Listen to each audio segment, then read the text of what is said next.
சபையார் அமரவும். இந்த வேளையிலும் நம் மத்தியிலே தேவனுடைய வார்த்தையை நம்முடைய இளைய உபதேசியார் ஸ்டீஃபன் வில்பட் ஐயா அவர்கள் இந்த வேளையில் நம்ம தேவனுடைய வார்த்தையை பகிர்ந்து கொள்வார்கள்.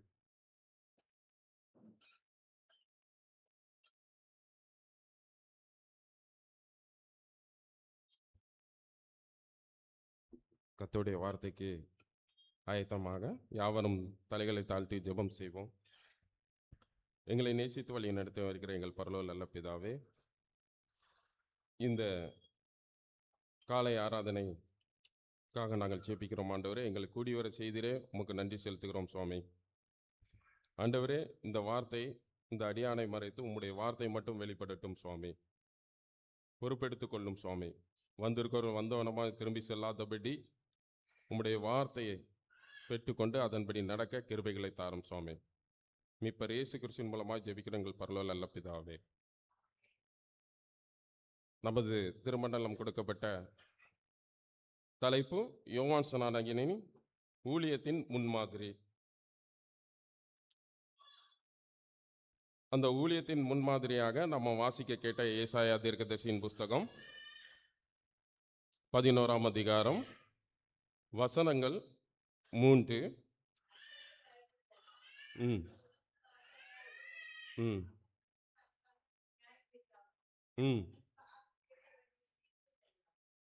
நாலாவது வசனம்.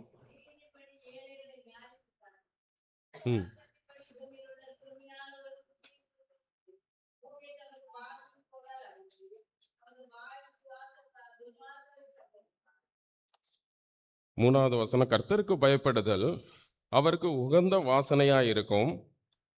அவர் தமது கண் கண்டபடியே நியாயம் தீர்க்காமலும் தமது காது கேட்டபடி தீர்ப்பு செய்யாமலும் நீதியின்படி ஏழைகளை நியாயம் விசாரித்து யதார்த்தத்தின்படி பூமியில் உள்ள சிறுமையானவர்களுக்கு தீர்ப்பு செய்து பூமியை தமது வாக்கின் கோலால் அடித்து தமது வாயின் சுவாசத்தால் துன்மார்க்கரை சங்கரிப்பார் என்று சொல்லப்பட்டிருக்கு. அப்போ முதலாவது கர்த்தருக்கு பயப்படுதலே அவருக்கு உகந்த வாசனையாக இருக்கிறது. அப்போ நாம கர்த்தருக்கு பயந்து என்ன செய்யணும்? உகந்த வாசனையாக இருக்கணும். அப்போ ரெண்டாவது நம்ம கேட்ட வாசித்த 1 கொரிந்தியர் 4ஆம் அதிகாரம்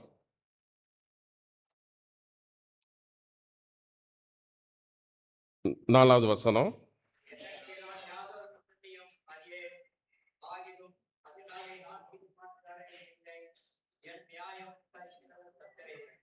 என்னிடத்தில் நான் யாதொரு குற்றத்தையும் அறியேன், ஆகிலும் அதனாலே நான் நீதிமானாகிறதில்லை, என்னை நியாயம் விசாரிக்கிறவரே கர்த்தர் அப்படின்னு சொல்லப்பட்டிருக்கு. அப்போ முதலாவது அவர் என்ன சொல்றாரு? நான் என் கண் கண்டபடியெல்லாம் நான் நியாயம் தீர்க்க மாட்டேன், காது கேட்குற மாதிரி நான் நியாயம் தீர்க்க மாட்டேன், ஆனால் ஏழைகளுக்கு என்ன செய்வேன்? அவங்களுக்கு விசாரித்து அவங்களுடைய நியாயத்தை நான் விசாரிச்சுட்டு அதுக்கப்புறம் தான் நான் என்ன செய்வேன்? நியாய தீர்ப்பு செய்வேன் அப்படின்னு சொல்கிறாரு. அப்போ மத்தேயு எழுதின சுவிசேஷத்தில் யோவான் ஸ்நானகன் வனாந்திரத்தில் ஒரு பிரசங்கம் பண்றாரு பாருங்களேன். 3ஆம் அதிகாரம் 2வது வசனம்.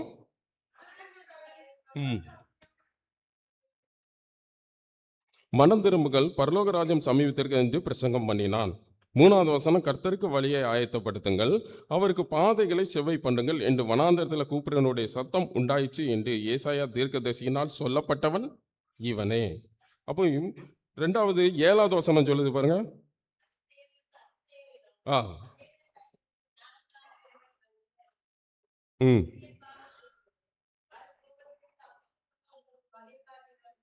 எட்டாவது வசனம். அப்போ 7வது வசனம் சொல்லுது, பரிசேயரும் சதுசேயரும் அநேகர் தன்னிடத்தில் ஞானஸ்நானம் பெறும்படி வருகிறதை அவன் கண்டு, விரியன் பாம்பு குட்டிகளே, வருங்கோபத்துக்கு தப்பித்து கொள்ள உங்களுக்கு வலுகாட்டினவன் யார்? நீங்க என்ன செய்யணுமா? மனம் திரும்புவதற்கு ஏற்ற கனிகளை கொடுங்கள் என்று சொல்லப்பட்டிருக்கு. அப்போ மனம் திரும்புதல் என்ற கனி அப்படின்னா நம்ம பொய் சொல்லக்கூடாது. அப்போ நாம பொய் சொல்றோம், அதிகமாக பொய் சொல்றோம். இந்த பொய்யின் விலை என்ன ஆகும் அப்படின்ட்டு நமக்கு தெரியாது. ஆனால் அது முக்கியமாக 1 ராஜாக்கள் புஸ்தகத்தில் நீங்கள் பார்க்கலாம். 1 ராஜாக்கள் 21ஆம் அதிகாரத்தில் ஒரு சம்பவம் நடக்குது. ஆகாப் ராஜா நாபாத்தோட பேசி கொண்டு இருக்கிறார். அவர் அரண்மனையோடைய ராஜா. அவர் அரண்மனை பக்கத்துல ஒரு அழகான ஒரு திராட்சை தோட்டம் ஒன்று இருக்கு. அது மேல இந்த ராஜாக்கு என்ன செய்து ஆசை வந்துட்டு. அப்போ நாபோத்தை கேட்டு கூப்பிட்டு சொல்றாரு, நான் வந்து இதுக்கு என்ன வேணாலும் தாரேன், இதோடைய விலை என்ன, நீங்க கொடுத்தீங்கன்னா நான் தந்துடுறேன் அப்படின்னு சொல்றாரு. அவர் ஒன்னே ஒன்று சொல்லிட்டாரு. இது நான் 3வது வசனத்தை நீங்க பார்த்தீங்கன்னா, நாபோத் ஆகாப்பை நோக்கி, நான் என் பிதாக்களின் சுதந்திரத்தை உமக்கு கொடாதபடிக்கு கர்த்தர் என்னை காப்பாராக என்று சொல்லிட்டாரு. ஏன்னா இது வந்து என்னுடைய பிதாக்களுடைய சுதந்திரம், இதை நான் யாருக்கும் என்ன செய்ய மாட்டேன், கொடுக்க மாட்டேன். இதை கொடுக்காதபடி யார் மேலே போட்டாரு, கர்த்தர் மேலே போட்டாரு. ஆனா இந்த இந்த வார்த்தையை கேட்டவுடனே நாபோத் சொன்ன உடனே அவன் ஆகாப் ராஜாவுக்கு ரொம்ப சலிப்பும் ரொம்ப கோபமா இருந்தார். அப்படியே வீட்டுக்கு வந்து சாப்பிடாமலையும் சலிப்போடும் தின்ன செஞ்சிட்டாரு, படுத்து தூங்கிட்டார். அப்போ அவருடைய மனைவி எசேபேல் வாரா, வந்து கேட்குறாங்க, இந்த மாதிரி நீங்கள் ஏன் சாப்பிடலை, ஏன் சலிப்போட இருக்கீங்க அப்படின்னு கேட்கும்போது, நான் வந்து இந்த மாதிரி நாபோத்துக்கிட்ட நான் அந்த தோட்டம் எனக்கு பிடிச்சிருந்து, ஆனால் கேட்டேன், எவ்வளோ வேலை வேணாலும் நான் தாரேன், ஆனால் அவர் என்ன செஞ்சிட்டாரு, நான் தர முடியாதுன்ட்டான், அதனால தான் எனக்கு மனசு சரியில்லை அப்படிங்கிறாரு. அப்போ எசேபேல் என்ன சொல்கிறாங்க, நான் வாங்கி தரேன். இப்போ நாபோத் சொன்னது இது கொடுக்காதபடி கர்த்தர் காப்பாராகன்னு சொல்லி முடிச்சிட்டாரு. ஆனா இந்த எசேபேல் என்ன செஞ்சிட்டாங்க தெரியுமா, ஒரு நிருபத்தை எழுதுறாங்க, நான் வாங்கி தரேன் ராஜாட்டா அப்படின்னு சொல்லி. 8வது வசனம் சொல்லுது பாருங்க. ம் ம் ம்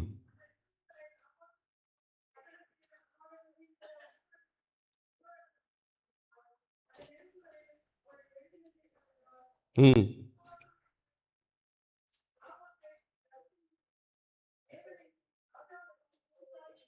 ம்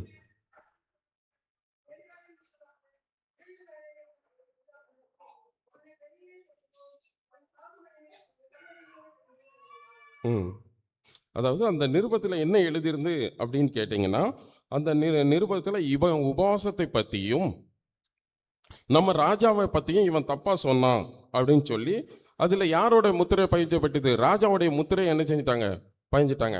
ஏன்னா இது ஒரு பொய்யான ஒரு நிருபத்தை எழுதியாச்சு, எழுதிட்டு இது ராஜாவுடைய முத்திரையையும் குத்தியாச்சு. இப்போ பேலியானி அங்கே வேலை வெட்டி இல்லாமல் சும்மா சுற்றிட்டு இருப்பாங்களா, இதுதான் பேலியாளின் மக்கள். இந்த அதில் அதுக்கு எதிராக 2 பேரை நிறுத்தி பொய் சொல்ல வைக்கிறாங்க.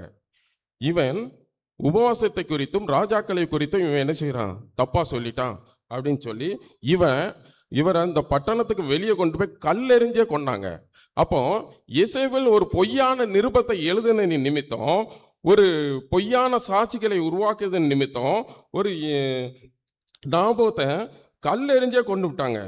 இது வந்து ஜனங்கள் மத்தியில் இந்த பொய் நிருபத்தை எழுதும்போது, பொய் சொல்லும்போது அது நடக்கும். அது என்ன செய்யும், பொய்யானது ஜனங்கள் மத்தியில் போகும்போது அது ஜெயிக்கும். நம்ம பொய் பேசுறோம்ல, பொய் பேசும்போது ஜனங்கள் மத்தியில் நீங்க எவ்வளவு பொய் சொன்னாலும் அது ஜெயிச்சிரும் பொய். ஆனா யாருக்கிட்ட ஜெயிக்காது அப்படின்னு நீங்க பாத்தீங்கன்னா, அடுத்தது பாருங்க 17வது வசனம் என்ன சொல்லுது பாருங்க. ஆ ஆ ஆ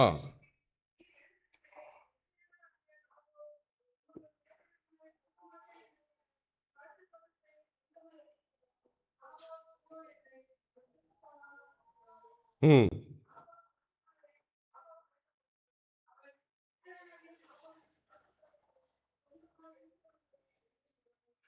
ம் அதாவது இந்த பொய்யான ஜனங்கள் மத்தியில் அந்த நிறுவப்பட்டதுனால பொய்யானது ஜனங்களுக்குள்ள அதை என்ன செஞ்சிரும், தக்க சமயத்துக்கு அதை என்ன செய்யும், ஜெயிக்கும்.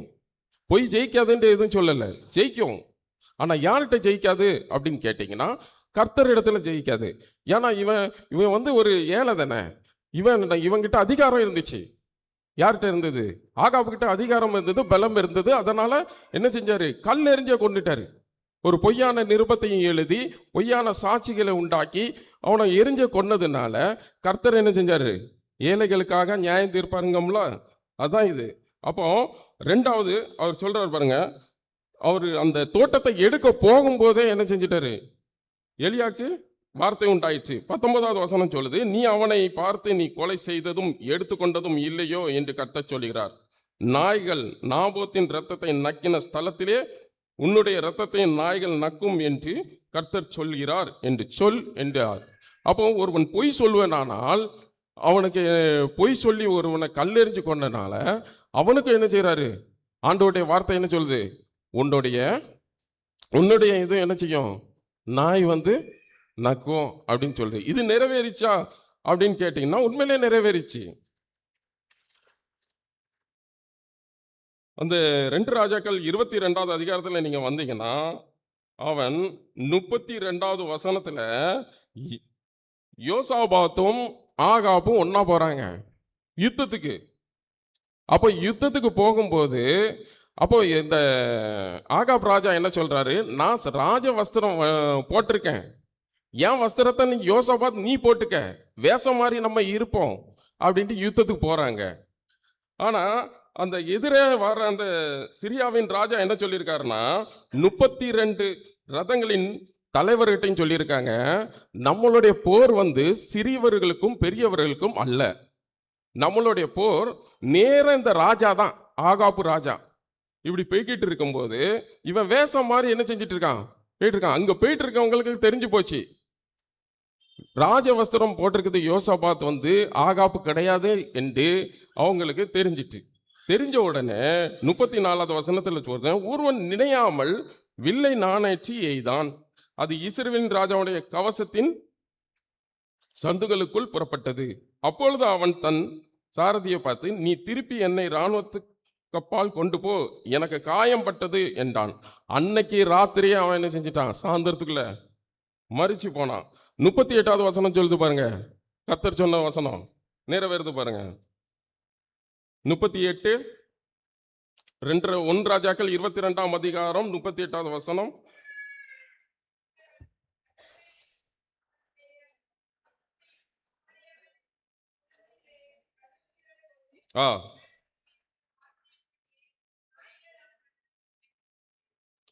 அவன் ஒரு பொய்யான நிருபத்தில் எழுதி முத்திரை போட்டான் பார்த்துருக்கீங்களா?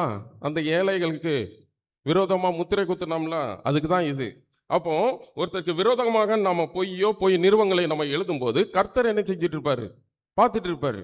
அப்போ ஜனங்களுக்குள்ள அவன் ஜெயிச்சிட்டான், பொய் நிருபத்தை சொல்லி. ஆனா எங்க மாட்டிக்கிட்டான்? கர்த்தர் இடத்துல மாட்டிக்கிட்டான். அந்த ரதத்தையும் அவனுடைய கவசத்தையும் சமாரியாவின் குளத்திலே கழுவுகிற போது கர்த்தர் சொல்லியிருந்த வார்த்தையின்படி நாய்கள் அவன் ரத்தத்தை நக்கினது. அப்போ இந்த யேசபேல் இருக்கல்ல, யேசபேலுக்கு எப்படி அவர் சொன்ன வார்த்தை எப்படி பலிக்குதுன்னு பாருங்க. 2 ராஜாக்கள்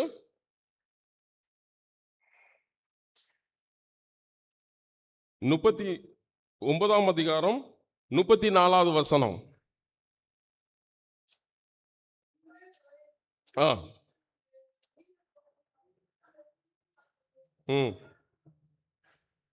அதாவது 33வது வசனம் சொல்லப்பட்ட, அப்பொழுது அவன் எகு அப்படிங்க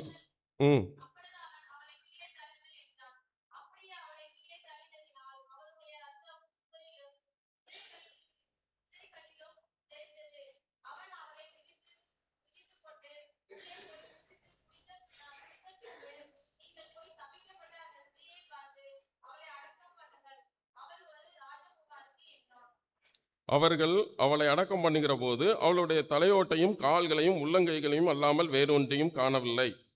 அப்போ அங்கே அப்போ மேல இருந்து தள்ளி விட்டதுனால என்ன செஞ்சா? அவளுக்கு ஒரு பேர் கொடுத்தாச்சு.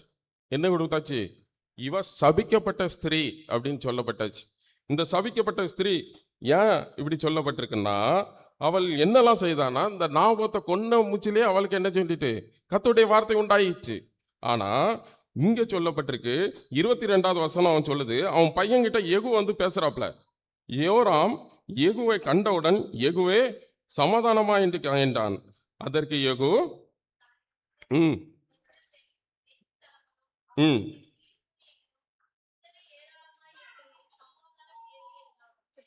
அப்போ இயேசவேல் உன் தாயாக வேசித்தனங்களும் அவளுடைய பில்லி சூனியங்களும் இத்தனை ஏராளமாக இருக்கிற சமாதானம் எங்கிருந்து வரும் அப்படின்னு சொல்லப்பட்டிருக்கு. அப்போ ஒருவன் பொய்யான நிருபங்களையும் பொய்யான சாட்சிகளையும் உண்டாக்கும் போது, ஒரு ஏழையானவன் பாதிக்கப்படும் போது ஜனங்கள் யாரும் நியாயந்திருக்க மாட்டாங்க. யார் நியாயந்திருப்பா? கர்த்தர் நியாயந்திருப்பார். அதனால தான் வரும் அளவும் நீங்க என்ன செய்யணுமா? காத்துக்கொள்ளுங்க உங்களுடைய சாட்சிய அப்படின்னு சொல்லப்பட்டிருக்கு. மத்தேயு எழுதின சுவிசேஷம், அடுத்தது பாருங்க மார்க் எழுதின சுவிசேஷம் 6ஆம் அதிகாரம். யோவான் ஸ்நானகன் மனம் திரும்புதலை குறித்து பிரசங்கம் பண்ணியாச்சு. இப்போ இப்போ எங்க இவருக்கு பிரச்சனை உண்டாகுது அப்படின்னு கேட்டா, ஏரோது மூலமா பிரச்சனை உண்டாகுது. 17வது வசனம் சொல்லப்பட்டிருக்கு. ம்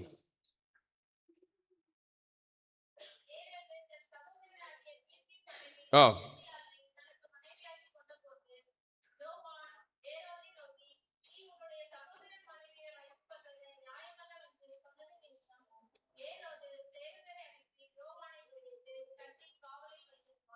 அப்ப அப்ப யோவான் ஸ்நானகன் மனம் திரும்புதலை குறித்து பிரசங்கம் பண்ணியாச்சு.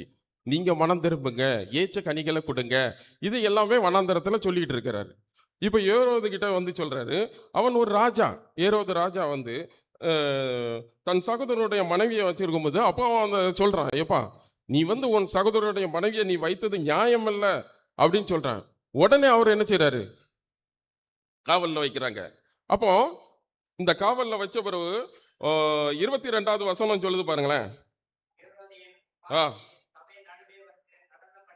இல்ல இல்ல 20வது வசனம், அது என்னவென்றால், யோவான் நீதியும் பரிசுத்தமான உள்ளவன் என்று ஏரோது அறிந்து அவனுக்கு பயந்து அவனை பாதுகாத்து அவன் யோசனையின்படி அநேக காரியங்களை செய்து விருப்பத்தோட அவனை சொல்ல கேட்டு வந்தான் அப்படின்னு சொல்லப்பட்டிருக்கு. இப்ப ஏரோது என்ன சொல்லிட்டாப்ல, நீ உன் சகோதரனுடைய மனைவியை வைத்தது தப்புன்னு சொல்லிட்டாப்ல. ஆனா தப்ப செஞ்சுக்கிட்ட என்ன செஞ்சுட்டு இருக்காப்ல, யோவான் ஸ்நானன் கூட ஆலோசனையெல்லாம் கேட்டுட்டு இருக்காப்ல. நம்ம பாவத்தை கையில பிடிச்சிருப்போம். பிரசங்கம் நல்லா தான் இருக்கும், வசனம் நல்லா தான் இருக்கும். நீங்க வசனம் சொல்லுது எனக்கு நல்லா தான் இருக்கு, எனக்கு பிடிச்சிருக்கு, எல்லாமே சொல்றோம். ஊழியக்காரங்களை கண்டா நம்ம என்ன செய்றோம், நீங்க பேசின பேச்சு எனக்கு ரொம்ப தாக்கிட்டு அப்படின்ட்டு எல்லாமே பேசுறோம். ஆனா கூட என்ன வச்சிருப்போம், ஏரோது என்ன வச்சிருந்தான், பாவத்தை கையில பிடிச்சு வச்சிருந்தான். பேசும்போது எல்லாமே நல்லா தாங்க இருக்கும். ஊழியக்காரங்க பேசுறது, நீங்க பேசும்போது எனக்கு சந்தோஷமா இருந்தது. ஊழியக்காரங்க பேசுற சந்தோஷமா இருக்கும். பாவத்தை விடணும். அப்ப இந்த பாவம் அவனுக்குள்ள இருந்தது. அவன் பாவத்தையும் வச்சிருந்தான். ஆனா யோவான் ஸ்நானனுடைய பேச்சையும் கேட்டு கொண்டு வந்திருந்தான். இங்க பாருங்க, அநேக காரியங்களை செய்தவன் அவன் விருப்பத்தோட தான் போனான். யோவான் ஸ்நானன் விருப்பத்தோட தான் நம்ம வரோம். ஆனா என்ன விடணுமா, பாவத்தோட.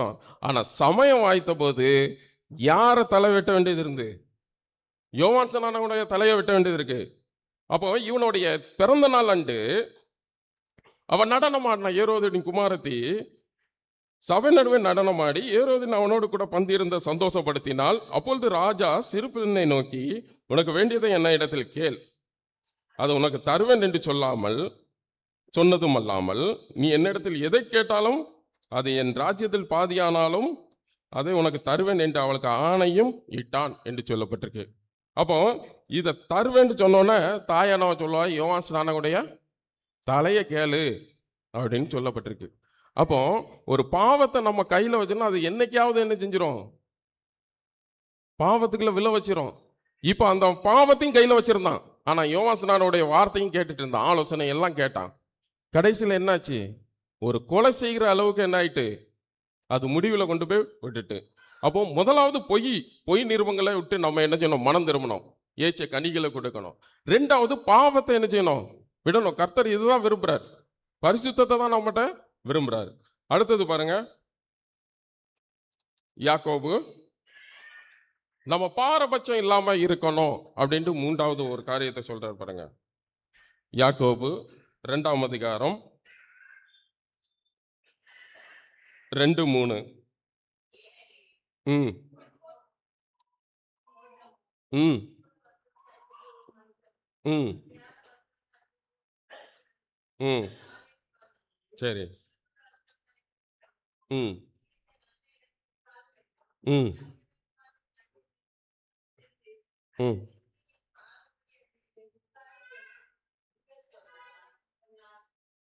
சரி.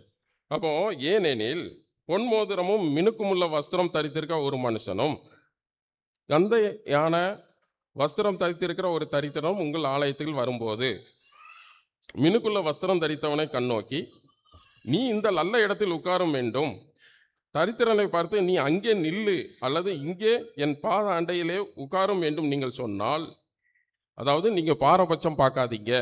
நல்ல வஸ்திரம் தரித்து, நல்ல பொன் மோதிரம், மினுக்குள்ள வஸ்திரங்கள் எல்லாம் தரித்து கொண்டு வந்து ஒருவரை நீங்க ஆ, உயர்வாகவும் மற்றவர்களை நீங்க தாழ்வாகவும் நீங்க நினைக்காதீங்க அப்படின்னு சொல்லப்பட்டிருக்கு.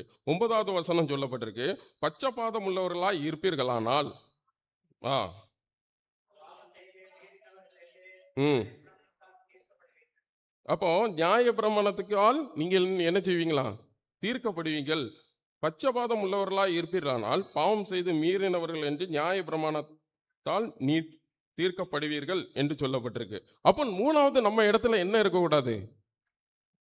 பட்சபாதம் இருக்கக்கூடாது. 8வது வசனம் சொல்லுது பாருங்க.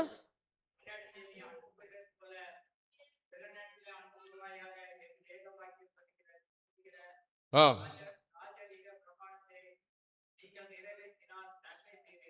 அப்போ நீங்க எதை செஞ்சீங்க நன்மை செய்வீங்க? உன்னிடத்தில் நீ அன்பு கூறுவது போல பிறரிடத்தில் அன்பு கூறுவாயாக என்று வேத வாக்கியம் சொல்லுகிற ராஜரீக பிரமாணத்தை நீங்கள் நிறைவேற்றினால் நன்மை செய்வீர்கள் என்று சொல்லப்பட்டிருக்கு. அப்போ நம்ம இந்த மாதிரி காரியங்களை என்ன செய்யணும்? பட்சபாதம் இல்லாம நடக்கணும். நம்ம எல்லாமே செய்யலாம்.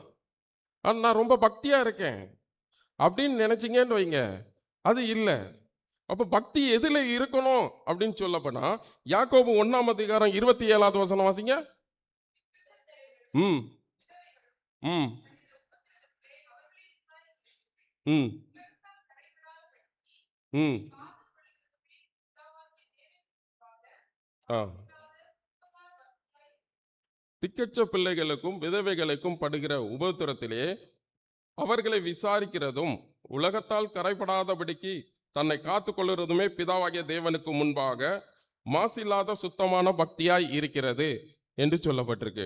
அப்போ நம்ம சில நேரங்களில் பாவம் செய்யறோம்ல, பாவம் செய்யறதுனால என்ன ஆகும் அப்படின்னு நீங்க பார்த்தீங்கன்னா, சில பாவங்கள் நியாய தீர்ப்புக்கு முன்னால முந்திரும். 1 தீமோத்தேயு 5:24 பாருங்க. பாவம் செய்யறதுனால எப்படி ஆகும்னு பாருங்க. ஆ சரி. ம் அப்போ சிலருடைய பாவங்கள் எப்படி இருக்குமா? வெளியரங்கமா நியாய தீர்ப்புக்கு முன்னாலே முந்திரும். ஆனா சிலருடைய பாவங்கள் அவர்களை பின்தொடரும். அப்போ நம்ம நல்ல காரியமும் செய்யறோம்ல, நல்ல காரியம் எப்படி வெளியரங்கமாகும் அப்படின்னு பார்த்தீங்கன்னா 25வது வசனத்திலே சொல்லுது. ஆ ஆ அப்போ நீங்க நல்ல காரியம் செஞ்சு தெரியாம இருக்கும். ஆனா நியாய தீர்ப்பு நாள்ல அது மறைந்து இருக்கிறாது அப்படின்னு சொல்லப்பட்டிருக்கு. அப்போ நம்ம சில பாவங்கள் செய்யறதும் வெளியே தெரிய மாட்டேங்கு. ரகசியமா பாவம் செய்றோம். என்னென்னமோ பாவமோ செய்றோம். தேவையில்லாம பார்ப்போம், தேவையில்லாத இடத்துக்கு போவோம், எல்லாமே. ஆனா யாருக்குமே தெரியாது சபையில. அது எப்போ ஏன் வெளியே தெரியல அப்படின்னு நீங்க கேட்கலாம். அது கிருபையின் காலம். அது நாளாக நாளாக அது பெருகும்போது வெளியரங்கமாகும். அது என்ன செய்யுதுன்னா மரணத்தை உண்டாக்கும். அப்போ நம்ம ரகசியமா பாவம் செய்யறது ஏன் வெளியே தெரியலன்னா நல்லா புரிஞ்சுக்கிறணும். கிருபையின் காலம். அது தேவன் உனக்கு உணர்த்தி கொண்டே இருக்கிற காலம். இது மறைந்து இருக்கும். நீங்க செஞ்சுக்கிட்டே இருக்கலாம் பாவம். ஆனா கிருபையின் காலம். ஆனா ஒரு நாள் அந்த பாவம் முந்தி போயிரும் பாருங்க. வெளியரங்கமாகும். வெளியரங்கம் ஆயிட்டு அப்படின்னா மரணத்தை கொண்டு வரும் பாவமானது. அப்போ முதலாவது மனம் திரும்புதல் கேச்ச கனிகள் பொய் சொல்லக்கூடாது. 2வது பாவத்தை விடணும். 3வது பட்சபாதம் இல்லாம இருக்கணும். இந்த 3ஐயும் செஞ்சா கர்த்தருடைய வருகையில நம்ம என்ன செய்வோம்? பரிசுத்தமா இருப்போம். கர்த்தர் தாமே இந்த வார்த்தைகளை ஆசீர்வதிப்பாராக.